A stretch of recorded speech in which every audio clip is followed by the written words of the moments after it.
ജീവിച്ച് നമ്മൾ മുകളിലേക്ക് പോകണം. അതിനുവേണ്ടിയാണ് അതിവേഗത്തിലുള്ള ഒരു കുതിപ്പ് ഇതിനുണ്ടാവേണ്ടത്. ഈ സമയത്ത് ബഹിരാകാശത്തേക്ക് അന്തരീക്ഷത്തിൽ നിന്ന് ഭൂമിയുടെ ഉപരിതലത്തിൽ നിന്ന് കുതിക്കുന്ന സമയത്ത് 3 ഇരട്ടി വരെ ഭാരം നമുക്ക് അനുഭവപ്പെടും. അതുപോലെ തന്നെ സ്പേസിൽ നിന്ന് തിരിച്ച് ഭൂമിയിലേക്ക് ഇറങ്ങുന്ന സമയത്ത്, അന്തരീക്ഷത്തിലേക്ക് കടക്കുന്ന സമയത്ത് 6 ഇരട്ടി വരെയുള്ള ഭാരം നമുക്ക് അനുഭവപ്പെടും. അതായത് 3Gs and 6Gs. അപ്പൊ ഇതിനെ നമുക്ക് അതിജീവിക്കേണ്ടതുണ്ട്.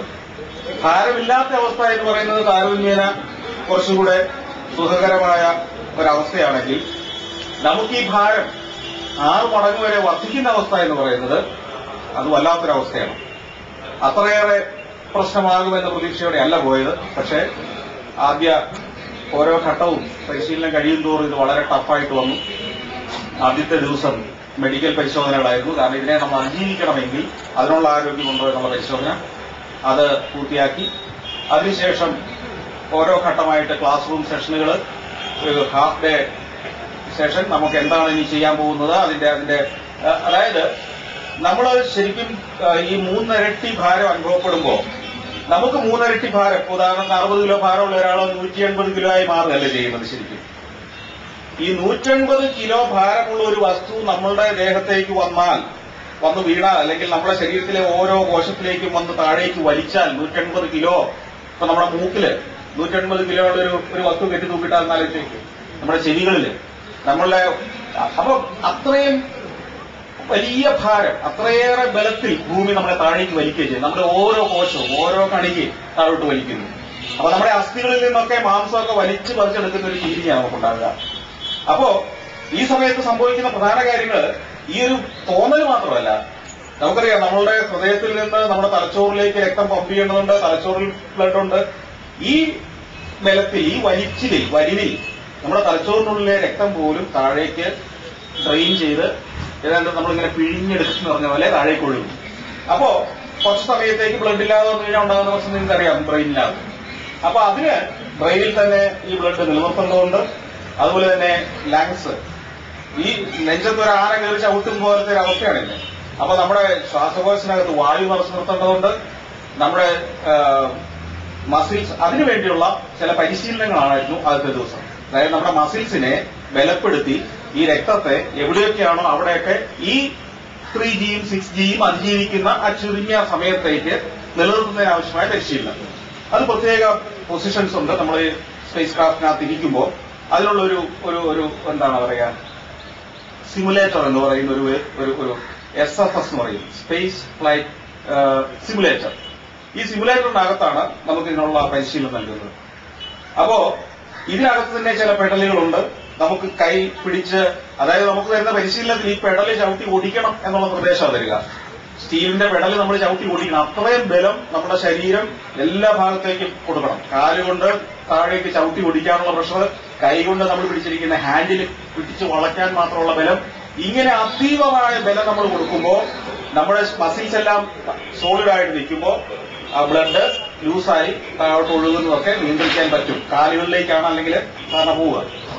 ഇത് സ്പേസ് യാത്ര നടത്തുന്നവർക്ക് മാത്രമല്ല, ഫൈറ്റർ ജെറ്റുകൾ അതിവേഗം കുതിച്ച് മുകളിലേക്ക് ഉയരുന്ന ഫൈറ്റർ ജെറ്റുകളിലും ഇതേ പ്രതിഭാസം ഉണ്ടാവാറുണ്ട്.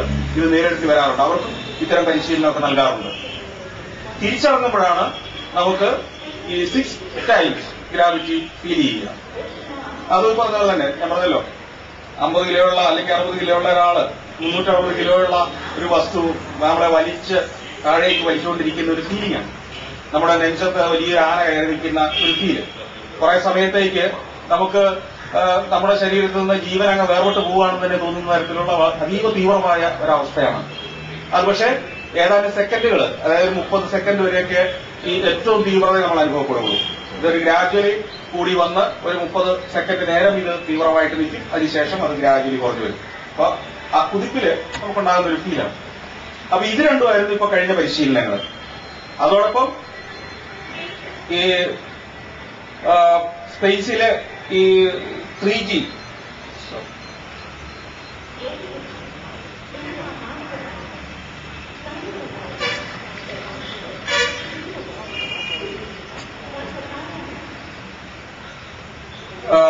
ബഹിരാകാശത്തേക്കുള്ള കുതിപ്പ്, സ്പേസിലെത്തിയതിനു ശേഷമുള്ള ഭാരരഹിതമായ അവസ്ഥ, തിരിച്ചു ഭൂമിയിലേക്ക് ഇറങ്ങുമ്പോഴുള്ള 6 ഇരട്ടി ഭാരം. ഇത് മൂന്നുമായിരുന്നു ഈ കഴിഞ്ഞ പരിശീലനത്തിൽ കഴിഞ്ഞത്. ഇനിയുള്ള മൂന്നാമത്തെ പരിശീലനം എന്ന് പറയുന്നത് ബഹിരാകാശത്തേക്ക് പോകാനുള്ള സ്പേസ് ഷിപ്പ് 2 എന്ന വാഹനത്തിനകത്ത് ഓരോ വ്യക്തിയും ഇരിക്കേണ്ട സ്ഥലം, ആ സ്ഥലത്ത് അവര് ചെയ്യേണ്ട പ്രവർത്തനങ്ങൾ, ഇതെല്ലാം ഈ വാഹനത്തിനകത്ത് തന്നെ വെച്ച് തരുന്ന മൂന്നാമത്തെ ഘട്ട പരിശീലനം. അതാണ് യാത്രയ്ക്ക് മുൻപുള്ള അവസാന ഘട്ട പരിശീലനം. അത് ബഹിരാകാശ യാത്രയ്ക്ക് തൊട്ടു മുൻപായിട്ടായിരിക്കും നടക്കുക. ഞങ്ങൾക്ക് ബഹിരാകാശ യാത്രയ്ക്കുള്ള വാഹനങ്ങൾ എന്ന് പറയുന്നത് 2 വാഹനങ്ങളാണ്. ഒന്ന് അതിന്റെ മദർഷിപ്പ്, വൈറ്റ് നൈറ്റ് 2 എന്നറിയപ്പെടുന്ന മദർഷിപ്പ്. മറ്റൊന്ന് ഇതിന്റെ സ്പേസ് ഷിപ്പ്. മദർഷിപ്പ് എന്ന് പറയുന്നത് വലിയൊരു സാധാരണ വിമാനം പോലെ തന്നെ വളരെ നീണ്ട ചിറകുകളുള്ള ഒരു വാഹനമാണ്. ഇതിന്റെ അടിയിൽ ഒരു കോഴി അതിന്റെ കുഞ്ഞിനെ ഒതുക്കി വെക്കുന്നത് പോലെ ചെറിയ ഒരു വാഹനം ഘടിപ്പിച്ചിട്ടുണ്ട്. ചെറുതെന്ന് പറയത്തില്ല, 8 പേർക്ക് സുഖകരമായിട്ട് ഇരിക്കാവുന്ന, അതിനകത്ത് ഇങ്ങനെ പറന്ന് നടക്കാവുന്ന, ഒഴുകി നടക്കാവുന്ന ഒരു വാഹനം. ഈ വാഹനമാണ് സ്പേസ് ഷിപ്പ് എന്ന് പറയുന്നത്. ഈ ഭൂമിയിൽ നിന്ന് ഇത് സാധാരണ ഒരു റോക്കറ്റ് പോലെ നിങ്ങൾ ഷട്ടിലുകളൊക്കെ കുതിച്ചു വരുന്ന കണ്ടിട്ടുണ്ട്. നേരെ ഇങ്ങനെ കുത്തരെ മുകളിൽ കുതിച്ചു വരികയാണ് ചെയ്യുന്നത്. ഇത് അത്തരത്തിലല്ല പോകുന്നത്. ഈ മദർഷിപ്പ് സ്പേസ് ഷിപ്പിനെയും എടുത്തുകൊണ്ട്, അല്ലെങ്കിൽ സ്പേസ് ഷിപ്പുമായി സാധാരണ വിമാനങ്ങൾ ഒരു റൺവേയിൽ നിന്ന് പറന്നുയരുന്നത് പോലെ പറന്നു വരികയും അന്തരീക്ഷത്തില് ഏകദേശം 50,000 അടി ഉയരത്തിലെത്തിയതിനു ശേഷം മദർഷിപ്പിൽ നിന്ന് സ്പേസ് ഷിപ്പ് വേർപെട്ട് താഴേക്ക് ഒരു ഗ്ലൈഡർ പോലെ പറന്നു പോരും. മദർഷിപ്പ് വേറൊരു വഴിക്ക് തിരിച്ചു പോന്ന് ഈ റൺവേയിൽ തന്നെ ലാൻഡ് ചെയ്യുകയും ചെയ്യും. കുറച്ചു സമയം അന്തരീക്ഷത്തിൽ ഇങ്ങനെ പറന്ന് നടന്നതിന് ശേഷം സ്പേസ് ഷിപ്പിലെ റോക്കറ്റ് കത്തി നേരെ സ്പേസിലേക്ക് കുതിച്ചുയരുകയാണ് ചെയ്യുന്നത്. ഇത് എന്തിനു വേണ്ടിയിട്ടാണെന്ന് ചോദിച്ചാൽ സേഫ്റ്റി, സുരക്ഷിതത്വത്തിന് വേണ്ടി തന്നെയാണിത്. നമുക്കറിയാം, കുത്തനെ മുകളിലേക്ക് കുതിച്ചുയരുന്ന ഒരു റോക്കറ്റ്, ഈ റോക്കറ്റ് കുതിച്ചുയരുന്ന സമയത്തോ അതിന്റെ യാത്രയിലോ എന്തെങ്കിലും തരത്തിലുള്ള ഒരു അപകടമോ പ്രശ്നങ്ങളോ ഉണ്ടായിക്കഴിഞ്ഞാൽ അത് സുരക്ഷിതമായിട്ട് തിരിച്ച് ഒന്ന് ലാൻഡ് ചെയ്തേക്കാമെന്ന് വെച്ചാൽ നടക്കില്ല. അത് സാധാരണ രീതിയിൽ സംഭവിക്കുക, ആ പോകുന്ന പോക്കിൽ അത് പൊട്ടിത്തകരുകയോ കടലിൽ പതിക്കുകയോ ചെയ്യാറ്. എന്നാൽ ഈ ഒരു ടെക്നോളജിയുടെ പ്രത്യേകത എന്താ വെച്ച് കഴിഞ്ഞാൽ, മദർഷിപ്പിൽ നിന്ന് വേർപെട്ട സ്പേസ് ഷിപ്പ് കുതിച്ചുയരുന്നതിന് ഇടയ്ക്കുള്ള കുറച്ച് സമയം കിട്ടുന്നുണ്ട്. അതിനിടയ്ക്ക് എന്തെങ്കിലും പ്രശ്നങ്ങളുള്ളതായിട്ട് കാണുക, അല്ലെങ്കിൽ കുതിച്ചുയരുന്ന സമയത്ത് തന്നെ എന്തെങ്കിലും ടെക്നിക്കലി പ്രശ്നങ്ങൾ ഉണ്ടാകുകയാണെങ്കിൽ സാധാരണ ഒരു വിമാനം പോലെ, ഒരു ഗ്ലൈഡർ പോലെ തിരിച്ചതിന് കറങ്ങി ഈ സ്പേസ് പോർട്ടിൽ തന്നെ തിരിച്ച് സുരക്ഷിതമായിട്ട് ലാൻഡ് ചെയ്യാൻ കഴിയും. അപ്പൊ ഇത് ഭാവിയിലേക്കുള്ള ബഹിരാകാശ വാഹനങ്ങളുടെ മാതൃക ഇത് തന്നെയായിരിക്കും. ഇപ്പോഴുള്ള ബഹിരാകാശ വാഹനങ്ങളുടെ ഒരു പ്രശ്നം നമുക്കറിയാം, ഇപ്പോഴും ബഹിരാകാശ യാത്ര സുരക്ഷിതമായ ഒരു യാത്രയല്ല. നമുക്കറിയാം, ബഹിരാകാശ യാത്രകൾ ആരംഭിച്ചിട്ട് 50 വർഷം കഴിഞ്ഞു. ഇപ്പോഴും ഒരു മനുഷ്യനെ സേഫായിട്ട് സ്പേസിലെത്തിക്കാൻ 100% സുരക്ഷിതമാണോ എന്ന് നമുക്ക് നാസയ്ക്ക് പോലും അവകാശപ്പെടാൻ കഴിയുന്നില്ല. ഓരോ യാത്രയിലും എന്തെങ്കിലുമൊക്കെ പ്രശ്നങ്ങൾ ഉണ്ടാവുന്നുണ്ട്. ഇനി അങ്ങോട്ടുള്ള ഒരു യാത്ര, ബഹിരാകാശത്തേക്കുള്ള യാത്രയുടെ ആവശ്യം എന്താണെന്ന് ചോദിച്ചാൽ, നമ്മൾ എയർലൈനുകൾ നമുക്കറിയാം, ധാരാളം ജെറ്റ് എയർവേസ് ഉണ്ട്, എയർ ഇന്ത്യ ഉണ്ട്, ഇന്ത്യൻ എയർലൈൻസ് ഉണ്ട്, ഖത്തർ എയർവേസ് ഉണ്ട്, എമിറേറ്റ്സ് ഉണ്ട്. ഇങ്ങനെ ധാരാളം 100 കണക്കിന് എയർലൈനുകളുണ്ട് ഭൂമിയിൽ.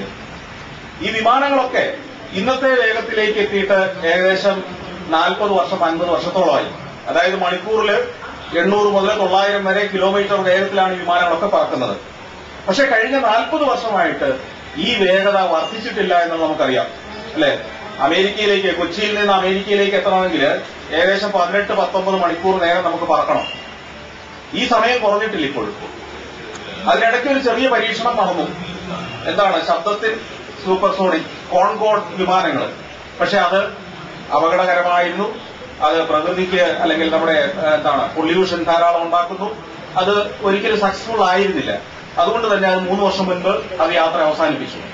അപ്പോൾ വേഗത്തെ കീഴടക്കാൻ ഇനിയുള്ള മാർഗത്തെക്കുറിച്ച് ചിന്തിക്കുമ്പോൾ ബ്രിട്ടീഷ് വ്യവസായിയായ സർ റിച്ചാർഡ് ബ്രാൻസൺ, അദ്ദേഹത്തിന്റെ ടീമും കാണുന്ന ഒരു സ്വപ്നമാണ് ഇനിയുള്ള യാത്ര മനുഷ്യൻ ബഹിരാകാശത്തുകൂടിയാക്കാനുള്ള സാധ്യതയെക്കുറിച്ചാണ് അവർ പഠിക്കുന്നത്.